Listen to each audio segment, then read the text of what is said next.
Pues empezamos con la fe de Errata.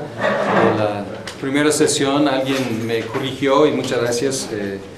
Yo dije el Papa Damasco. Damasco es una ciudad. Damaso es el Papa. ¿Okay? Entonces no es Damasco, es Damaso. Sin la C y con un acento escrito. Ya al concilio de Constantinopla. Por influencia de los capadocios, por fin el arrianismo fue condenado definitivamente. O sea, ya fue condenado en Nicea, pero Nicea hizo más controversia. Y en Constantinopla ya fue definitivamente derrotado el arrianismo, oficialmente. Sin embargo, ¿qué mencioné acerca del occidente? En el occidente, muchas de las tribus germánicas, ellos habían recibido el evangelio arriano. Entonces, aunque ya la discusión ya se terminó, pues todavía había trabajo de evangelizar a los arrianos. Y eventualmente es lo que pasó. En el concilio de Constantinopla produjeron el credo que llamamos el credo niceno. Y debe llamarse el credo constantinopolitano, pero es muy largo decir el credo constantinopolitano. Entonces oficialmente debe ser el credo niceno-constantinopolitano, pero imagínense, estamos en la iglesia y pues hermanos, vamos a confesar juntos el credo niceno-constantinopolitano. Entonces, a través de las edades, ya se cortó, ya es el credo niceno. Es un tipo de modificación del credo de Nicea. En el credo de Constantinopla, ellos reafirmaron homoousios. Entonces, ahí reafirmaron homoousios, hijo con el Padre. Hubo dos otras controversias y aquí podemos ir cambiando. Ya no es Constantino, ya es Teodosio. Aquí los obispos siguen. Ya no es Ario, pues sí es Ario. Vamos a dejarlo ahí, porque ya no vive, pero es arianismo más bien. O debo decir, probablemente semi-arianismo, que es eusebianismo, es semi-arrianismo. Pero también había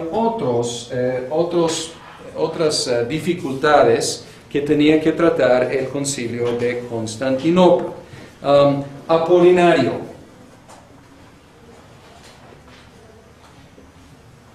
Apolinario quería afirmar la unidad de la persona de Cristo. Y su concepto era básicamente que el Logos divino reemplazó el alma del hombre Jesús. Entonces lo que tenemos es un tipo de híbrida con cuerpo humano y con alma divina. Pero pueden ver inmediatamente el problema. No es Dios precisamente, ni es un verdadero ser humano. Entonces es un tipo de mezcla ahí. Entonces, pero es lo que afirmaba Apolinario. Los capadocios, ellos insistían en un principio muy interesante, que Jesús no pudo redimir lo que no asumió. Piénselo. Si Él simplemente reemplazó el alma del hombre, no puede redimir el alma del hombre. Nos puede redimir el cuerpo, pero si Él no es ser humano como nosotros somos seres humanos, alma, cuerpo, espíritu, mente, pues no puede redimir todo lo que es un ser humano. Y este principio fue muy importante en el concilio de Constantinopla. El apolinarianismo también fue condenado ahí, que afirmó una fórmula de Jesucristo. Decía que tiene dos naturalezas en una sola persona. dos naturalezas en una sola persona. Entonces tenemos ya dos fórmulas. Tenemos una sustancia y tres personas para la Trinidad, y la otra fórmula es que Jesucristo es dos naturalezas en una sola persona. Eso ya, pues parece que ya Constantinopla triunfó, fue un concilio ya definitivo, arrianismo ya, pero otra vez el efecto fue producir más controversia. Otra cosa, en el credo de Nicea, el tercer artículo dice, yo creo en el Espíritu Santo, punto. Y no explica quién es, dice que yo creo en él. En Constantinopla tuvieron que tratar con otro grupo que se llama los macedonios. Ellos negaban la divinidad del Espíritu Santo. Y en el concilio de Constantinopla afirmaron, usando lenguaje bíblico, la divinidad del Espíritu Santo. Entonces los macedonios agarraron sus maletas y se fueron. Entonces no resolvió el problema, más bien siguió la división ahí en la iglesia. Y el apolinarianismo, al ser condenado, tampoco terminó el debate en cuanto a las naturalezas de Cristo y la unidad de la persona de Cristo. Más bien preparó para el siguiente concilio, que ya tenemos, perdón, no borré aquí, esto debe decir ya Constantinopla 381, ¿ok? Bien, ya vamos para Éfeso. Y cosa que debo mencionar, en el concilio, hablan de 318 en el concilio de Nicea, hablan de 150 en el concilio de Constantinopla. Todos eran del Oriente. Entonces, no fue un concilio ecuménico. Después fue bautizado concilio ecuménico, pero la idea de Teodosio no era convocar un concilio ecuménico. El occidente ya estaba de acuerdo con Nicea. El problema estaba en el oriente. Entonces Teodosio convocó un concilio regional en el oriente para que se pusiera de acuerdo con lo que el occidente ya afirmaba. El occidente era bien niceno. Creo que hubo un delegado del Papa que estaba pasando por la ciudad de Constantinopla y creo que entró básicamente para saludar a la asamblea. Y a lo mejor, no estoy seguro, pero a lo mejor por eso más adelante pudieron bautizarlo un concilio ecuménico. Pero el occidente no jugó ningún papel ahí. Ahora Éfeso. Éfeso es bajo Teodosio II. Teodosio II. Y ahora el problema ya no es con arrianismo precisamente, ni con apolinarianismo o macedonianismo. Ya tenemos otra situación con el obispo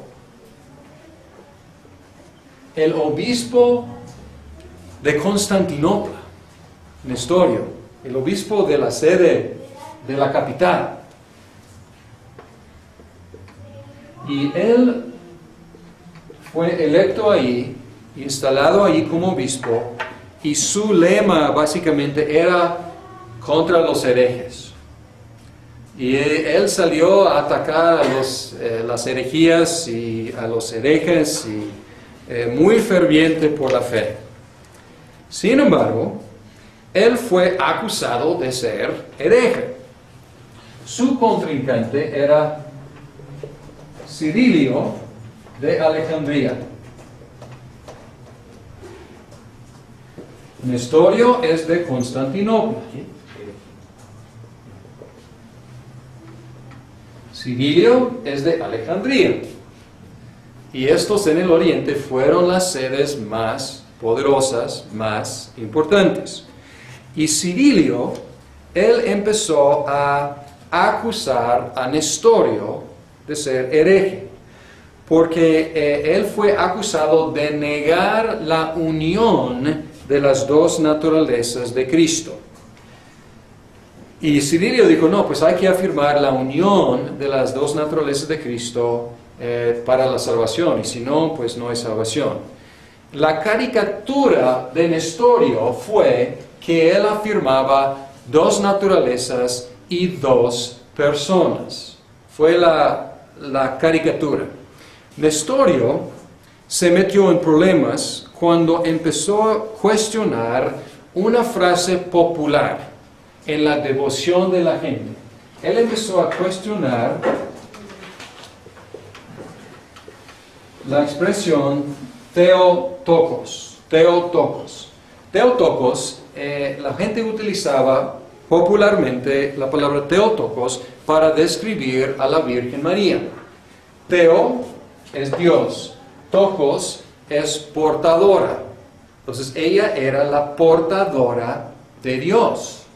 Pero esto preocupó a Nestorio y él prefirió llamarlo Christotokos, diciendo que, pues si le decimos Theotokos, estamos dando la impresión equivocada de que ella sea madre de Dios. Y de ahí viene la expresión madre de Dios, Theotokos, aunque es una traducción no muy precisa, mejor portadora de Dios, es lo que quiere decir. El conflicto teológico era entre dos maneras de pensar: Antioquía, Alejandría.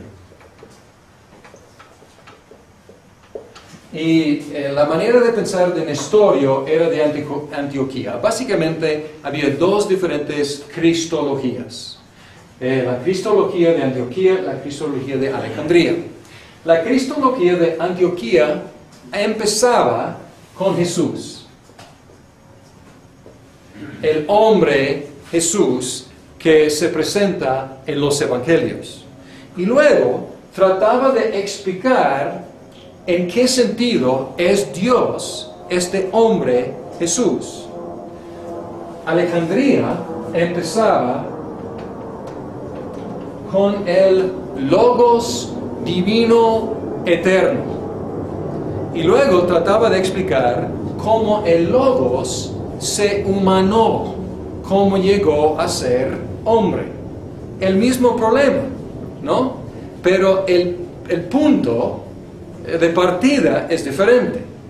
Ellos empiezan con humanidad y tratan de explicar divinidad. Ellos empiezan con divinidad, tratan de explicar humanidad.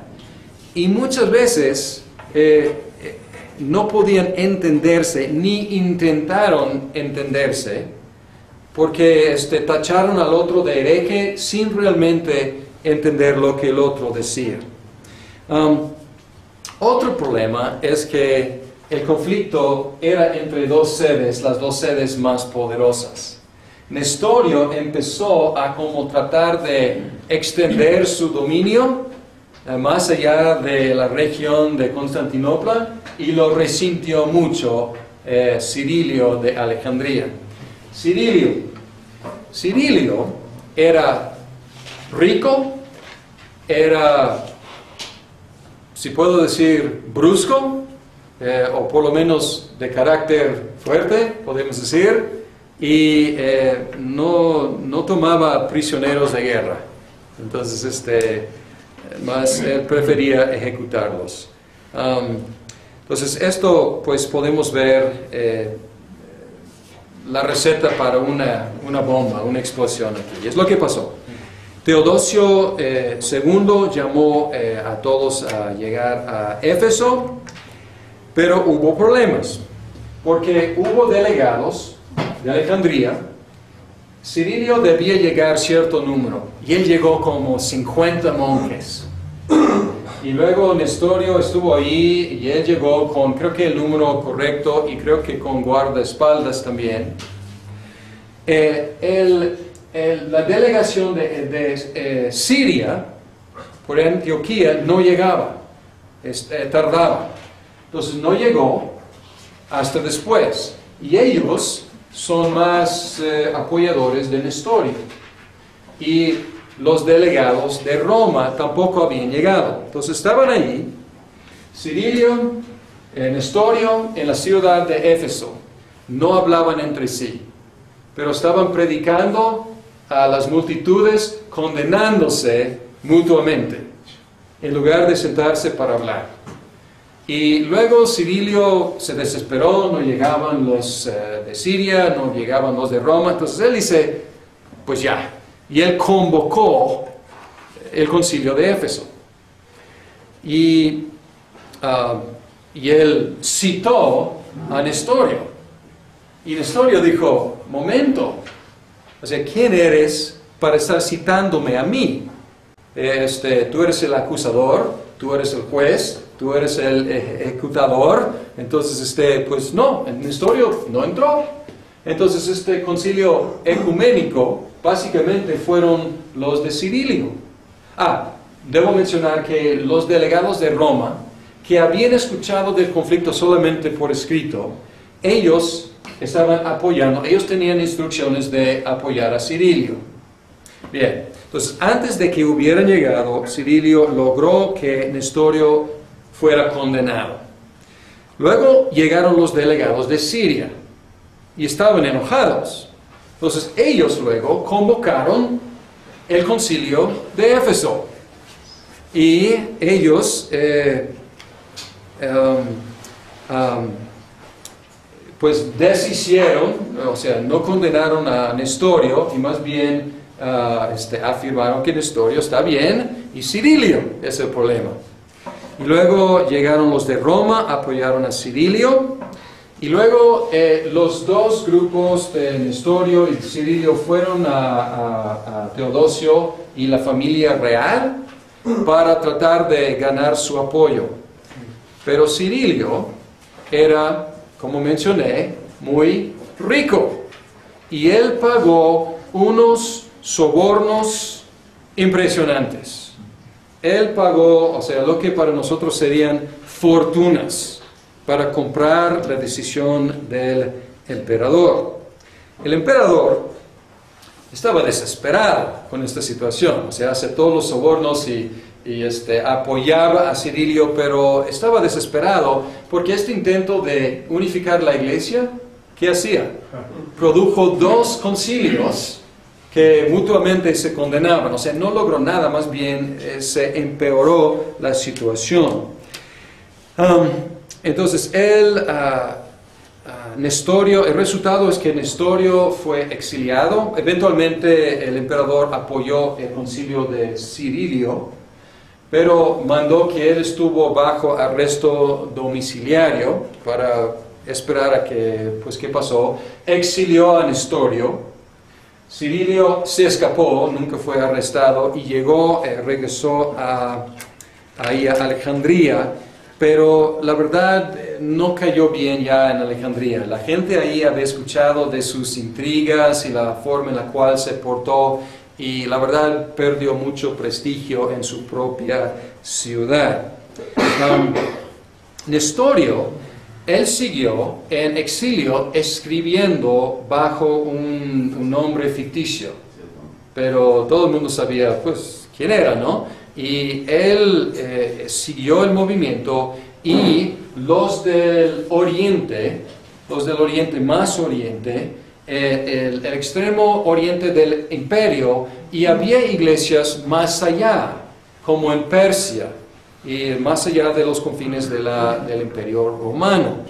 Ellos, hasta la fecha, siguen la teología de Nestorio. Nestorio eventualmente dijo, yo estoy dispuesto a aceptar esta palabra Theotokos, pero hay que explicar qué quiere decir. Sin embargo, era demasiado tarde. Cirilio también se modificó un poquito, pero luego Cirilio era el padre de otras herejías que tuvieron que ser tratadas en otros concilios. De los monofisitas. Physis en griego es naturaleza. Y los monofisitas son los que dicen que Cristo es una sola naturaleza. Entonces, hay en Egipto, como la iglesia cóptica es monofisita. Entonces, ¿qué tenemos como resultado de Éfeso? Las iglesias más orientales, nestorianos. Las iglesias en Egipto, monofisitas. Y tanto los nestorianos como los monofisitas condenados por la mayoría de de la iglesia, digamos la iglesia ortodoxa católica. Bien, Nestorio, interesante, Nestorio probablemente no era un nestoriano. Realmente, ¿en qué momento le dieron chance de explicarse? En ningún momento. Entonces, ha sido como más reivindicado en tiempos modernos. Y curiosamente, o interesantemente, los nestorios eran buenos evangelistas. Y ellos siguieron de Persia y llegaron hasta China evangelizando. Desgraciadamente, ha caído muchísimo la iglesia, se llama hoy en día la iglesia del este, para distinguirla de la iglesia oriental, ortodoxa, pero ha caído muchísimo y es muy chiquita ahora, pero en sus primeros siglos era muy ferviente y evangelizó lo que es Asia. Bien. ¿Dónde estamos? Estamos en Éfeso. Otra cosa que pasó en Éfeso, otra cosa en Éfeso. Hubo un pastor en Hipona. Voy a cambiar de color porque es otra controversia. Agustín de Hipona. Agustín era de norte de África. Él era un maestro de retórica, de oratoria, y él era un joven que disfrutaba de los placeres corporales. Era un libertino en su juventud. Su papá era pagano, su mamá era Mónica, y muy devota y orando mucho por Agustín. Y él pasó por diferentes fases en su vida. Él se unió con los maniqueístas y luego era neoplatónico y luego estaba y llegó a Milán, la ciudad de Milán, donde Ambrosio era el obispo. Vamos a mencionar a Ambrosio y describirlo un poco más. Pero Ambrosio era un predicador muy elocuente. Entonces, profesor de retórica, él iba a escuchar a Ambrosio para ver qué métodos oratóricos utilizaba. Y él quedaba ahí escuchándolo y luego enfocándose menos en su retórica y más en su contenido. Y fue convertido, Agustín, y fue bautizado ahí por Ambrosio en Milán. Regresó al norte de África y básicamente contra su voluntad, él fue ordenado como el obispo de Hipona y ahí predicaba, y elocuentemente, y un impacto muy importante. Pero otro impacto, él llegó a ser uno de los doctores de la iglesia occidental. Era no muy conocido en el Oriente, pero uno de los doctores de la iglesia occidental. Y él tuvo una disputa con un monje, más bien con las ideas de un monje inglés, Pelagio. Pelagio decía que él negó el pecado original y él afirmó el libre albedrío, enseñando que el hombre puede escoger la salvación o puede escoger la perdición y él puede avanzar en la gracia por sus propios méritos. En otras palabras, Pelagio nos ponía básicamente en la misma postura en la cual Adán y Eva estaban antes de pecar, con posibilidad de pecar, con posibilidad de no pecar. Entonces, pues cada uno tiene que escoger. Entonces, es una salvación por medio de portarte bien. Es completamente moralista o legalista. Y el hombre no es malo, el hombre es neutral, puede escoger bien, puede escoger mal. Y Agustín, para nada, afirmó el pecado original en solidaridad con Adán, insistiendo en la necesidad de la gracia soberana para la salvación. Y en Éfeso,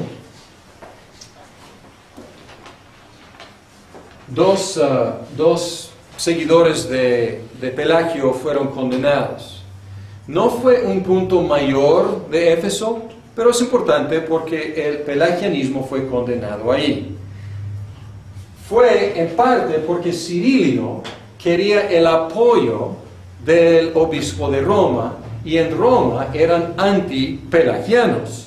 Entonces, pues era como muy astuto por parte de Cirilio, pues oponerse a los seguidores de Pelagio, porque él quería el apoyo de Roma. Pero podemos ver aquí que Pelagio o pelagianismo es la primera herejía occidental. ¿Se fijan? Hasta ahora todo ha sido oriental, aquí es la primera preocupación occidental. Y este debate es un debate que sigue hasta la fecha entre agustinianismo, que enfatiza el pecado original y el pecado actual, y la necesidad de gracia soberana, que Dios es el que nos salva. No podemos contribuir nada a nuestra propia salvación, es por gracia. Y pelagianismo, que enfatiza la capacidad humana de contribuir algo a su propia salvación. Y es un debate que sigue hasta la fecha, se renovó muy fuertemente después de la Reforma Protestante con los calvinistas, que básicamente son agustinianos, o agustinos, debo decir, y los arminianos, que son no pelagianos, pero semi-pelagianos. Entonces es un debate que sigue hasta la fecha. Es Éfeso. Realmente, pues, muy, muy sucio el procedimiento en Éfeso. Calcedonia, 451.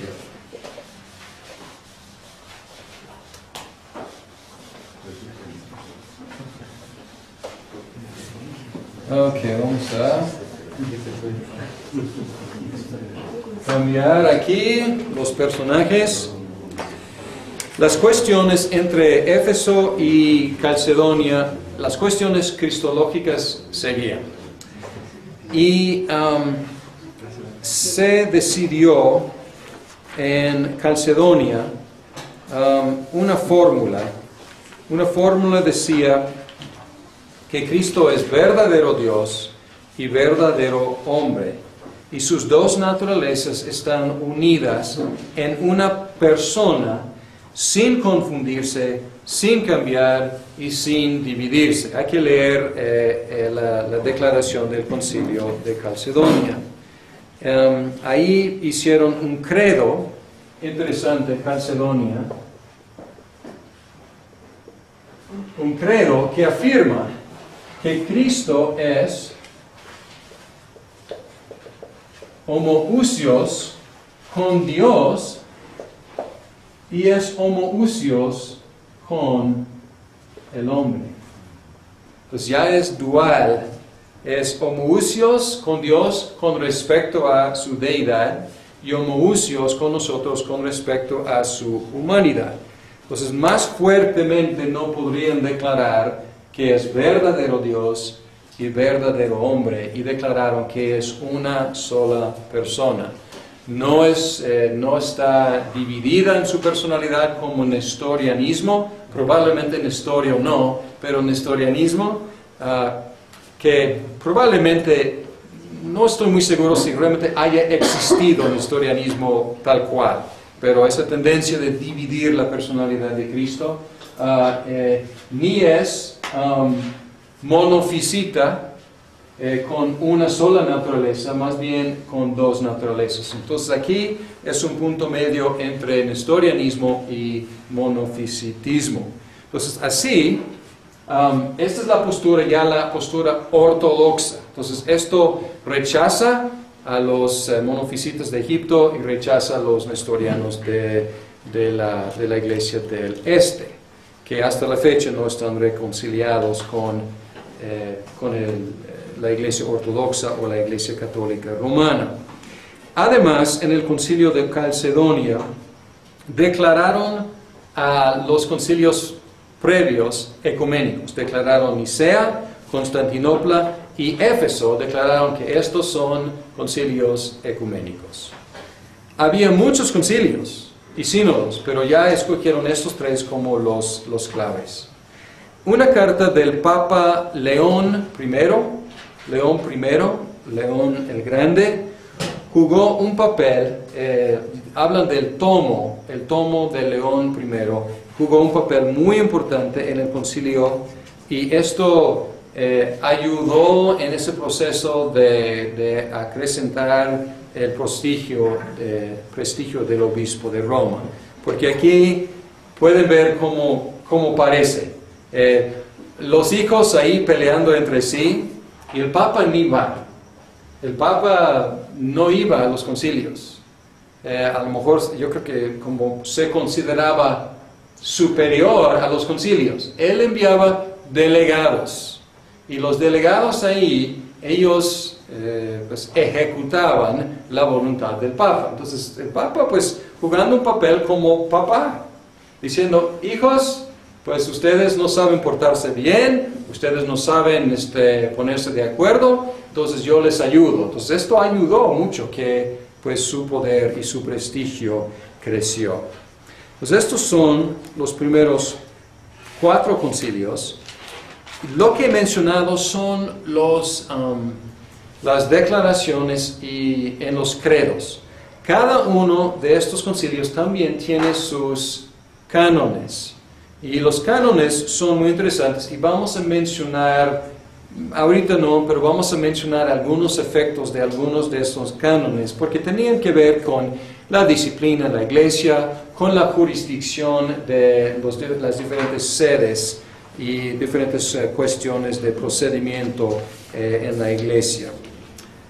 Creo que tenemos tiempo para mencionar algunos nombres que vale la pena mencionar, pero no jugaron papeles tan importantes en los concilios, pero eran unos gigantes de la misma época. Y son, primero Ambrosio, que acabo de mencionar, Ambrosio, obispo de Milán, 340 a 397. Debo mencionar que Agustín, él murió un año antes del concilio en Éfeso. Entonces él no pudo participar. Además tenía problemas porque los vándalos estaban saqueando ahí el norte de África y no era muy posible estar viajando. Otra cosa que debo mencionar de San Agustín, nos ha influenciado hasta la fecha por sus escritos tan importantes en el occidente. Las confesiones de Agustín, en un sentido es como la creación de la autobiografía espiritual. Y muy interesante, él cuenta ahí muchas de sus luchas y cómo llegó a ser cristiano. También estaba ahí cuando las tribus estaban atacando Hipona. Él murió justo antes de que tomaran control ellos. Él terminó su tomo, La ciudad de Dios. Y ahí contrasta la ciudad del hombre con la ciudad de Dios. Pero obras muy importantes en el mundo occidental. Ambrosio, también occidental. Pastor, autor, él era gobernador de Milán. Y el obispo de Milán murió. Y había como durante la controversia ariana, van a poner un obispo arriana, van a poner un obispo niceno, y para tranquilizar a la multitud, él fue a la iglesia y él dio un discurso. Y el discurso era tan elocuente y era tan convincente que, según la tradición, un niño dijo: Ambrosio, obispo. Y luego todo el mundo empezó a gritar: Ambrosio, obispo. Él no quería ser obispo. Él quería ser gobernador y él quería subir en los rangos del gobierno.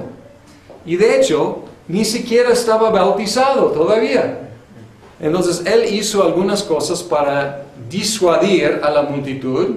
De ahí salió y él fue y él mandó unas sentencias súper duras contra algunas personas para mostrar que no es obispo, es una persona dura. Y luego invitó a algunas mujeres de mala reputación a su casa para tratar de disuadir a la gente, decir: yo no soy obispo.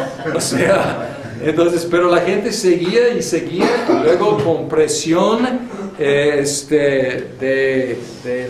creo que, no estoy seguro, pero creo que presión del emperador, él fue nombrado obispo. Un problema, no había sido bautizado. Y para llegar a obispo, para esta fecha, tenías que pasar por catecúmeno, cierto tiempo, y luego ser bautizado, y luego pues ser electo diácono, y luego presbítero. O sea, un proceso bastante largo. Aceleraron el proceso e hicieron todo en una semana. Entonces, desde bautizado hasta instalado como obispo de Milán, una semana. Sin embargo, ya que llegó allá, se distinguió. Se distinguió por su sabiduría pastoral y por su entrega. Y también como defensor de los débiles, o sea, un pastor excelente. Fue un niceno también, resistió con firmeza la presión imperial y reprendió a Teodosio I cara a cara. Hubo un incidente en Tesalónica, hubo un problema entre los de ahí, los tesalonicenses y Teodosio. Y pues él trató de convencer a Teodosio a mostrar clemencia, y él dijo: sí, cómo no hay problema. Entonces luego Ambrosio regresa a Milán, Teodosio llega ahí y un masacre de 7,000 personas. Y luego Teodosio llega con la iglesia ahí en Milán, y el obispo no le deja entrar. Se le reprende enfrente, cara a cara y públicamente. Y pues era medio peligroso hacer eso, ¿no? Pero el efecto fue que el emperador Teodosio empezó a respetarlo mucho. Y por lo tanto Ambrosio tuvo una influencia muy positiva en la vida de Teodosio. Aquí él fue el que llamó el concilio de Constantinopla, y Teodosio llegó a ser un niceno muy fuerte. Bien, este es Ambrosio. Juan le dicen Crisóstomo. No es su apellido, es su apodo. Crisóstomo quiere decir de habla dorada. Pues estamos hablando de 3 oradores. Estamos hablando de Ambrosio, de Agustín y ahora de Juan Crisóstomo. Él se entrenó como abogado, pero después de ser bautizado, él se dedicó a ser monje y luego pastor en Antioquía. En 397 el emperador lo secuestró y lo llevó a Constantinopla para instalarlo contra su voluntad como el obispo de Constantinopla.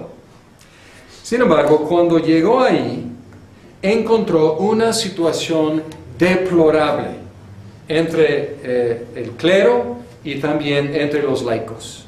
Encontró opulencia, encontró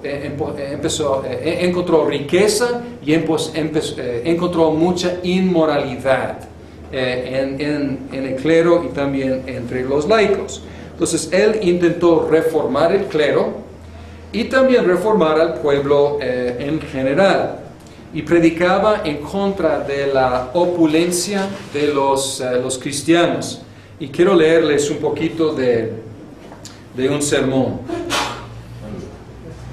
Él decía: ese freno de oro en la boca de tu caballo, ese aro de oro en el brazo de tu esclavo, esos adornos dorados en tus zapatos, son señal de que estás robando al huérfano y matando de hambre a la viuda.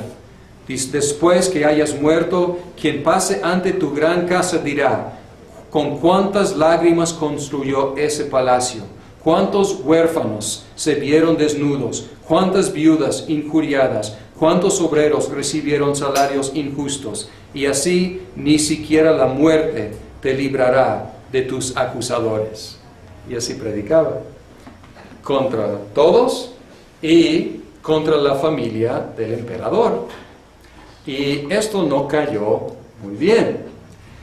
Y lo que pasó es su recompensa por ser un predicador así tan directo fue 3 exilios. Exiliado una vez y luego el pueblo hizo una manifestación y el emperador tuvo que arrepentirse y decir: no, yo puede regresar, pero luego lo exiliaron una vez y luego, otra vez, y luego no era suficiente lejos y lo exiliaron como más allá del Mar Negro, lejísimos, y con instrucciones de que si le va mal en el camino, lástima. Entonces, y no sobrevivió mucho tiempo por el viaje tan difícil. Ambrosio y Juan sirven como indicaciones interesantes de cómo eran los poderes relativos en el occidente y en el oriente. Y pueden ser como modelos. Milán, en el occidente, el obispo reprendiendo al emperador. Constantinopla, en el oriente, el emperador haciendo lo que quiera con el obispo. Y así son como modelos de lo que se desarrolló en los dos sectores, y vistos estos 2 modelos en estos 2 hombres. Jerónimo 3:40 a 4:20. Jerónimo era una persona difícil, como dicen, de carácter fuerte, pero más que fuerte. Era súper criticón, criticó a Juan Crisóstomo, criticó a Agustín. Agustín le escribió una carta y él respondió diciendo: pues no debes hablar así con tus superiores. O sea, él despreció a muchos y era terco y era difícil de tratar con él. Sin embargo, y además, él tenía una fascinación con la literatura clásica pagana, era muy erudito, y también con el sexo. Entonces, para contrarrestar su fascinación con la literatura pagana clásica, se dedicó a estudiar los idiomas bíblicos, además del latín. Y también para ayudarle con sus pasiones carnales, se dedicó a ser monje. Vivió en Roma con el favor del obispo Dámaso, pero después de la muerte de Dámaso, Jerónimo fue a Belén, donde fundó un monasterio y un convento en los cuales estudiaban los idiomas originales de la Biblia. Y ahí él estaba trabajando en su magnum opus, que es la Vulgata. Vulgata porque es la Biblia en el idioma vulgar, o sea, el idioma común del pueblo, que era latín. Esta Vulgata fue la primera traducción del Antiguo Testamento al latín del hebreo. Habían traducido el Antiguo Testamento del latín o al latín, pero de la Septuaginta.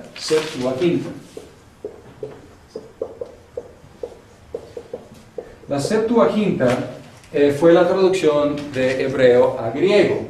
Y la traducción de la Septuaginta era, o sea, 2 veces traducida. Era de hebreo a griego y luego griego a latín. Entonces, por primera vez, él tradujo directamente del hebreo.